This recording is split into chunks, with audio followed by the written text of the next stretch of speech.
Now we're going to be looking at rates and unit analysis. So just start off by trying these questions at the top here. All you have to do is plug them into your calculator though. Now in this first example, it says that Joan is a radio DJ. She plays an average of 14 songs per hour. How many songs would she play in a 3.5-hour shift? So in the first part, it says, what operation should you use to solve this problem? So what we're going to be doing is we're going to take the songs per hour. This means per. So the songs per hour, and we are going to multiply it by the amount of hours, and that will give us how many songs she will play in total in those 3.5 hours. So we are going to multiply the number of songs per hour by the number of hours. So in other words, she does 14 songs per hour, and we are going to multiply that by 3.5 hours, and that will give us 49 songs. So if you do 14 times 3.5, you should get 49. So Joan would play 49 songs. In our next example, we have that Emerson is transporting cargo from Medicine Hat to Yellowknife. The distance is 2,070 kilometers. What is the difference in time between driving at 90 kilometers per hour and 100 kilometers per hour?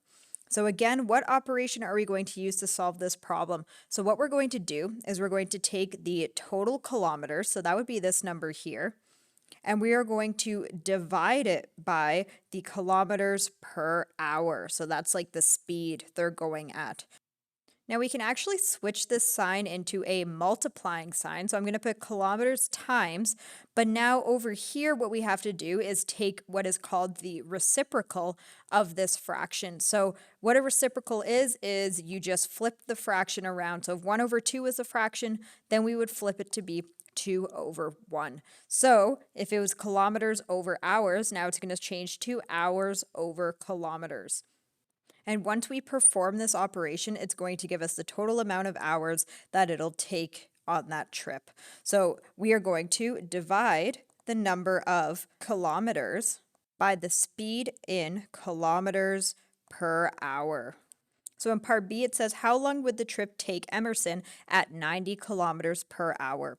So you're going to take your total kilometers and put them over here, and then we're going to divide it by 90 kilometers per hour, or 90 kilometers over 1 hour. In other words, we are going to take our total kilometers and we're going to multiply it by 1 hour over 90 kilometers. Now, when you put this in your calculator, you're going to do 2,070 times 1 divided by 90, because remember, this line here really just means divided by.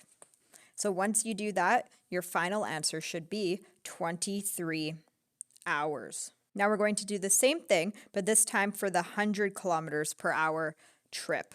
So we have our 2,070 kilometers, and we're going to multiply it by 1 over 100. So again, we're going to do 2,070 times 1 divided by 100. And when you do that, you should get 20.7 hours.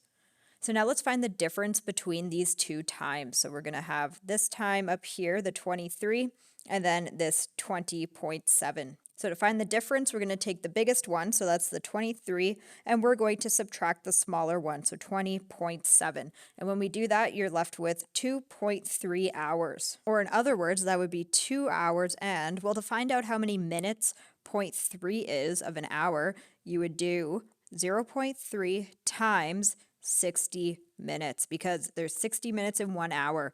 And if you do that, you're going to get 18 as your answer. So it's the same as 2 hours and 18 minutes. So the difference is 2 hours and 18 minutes.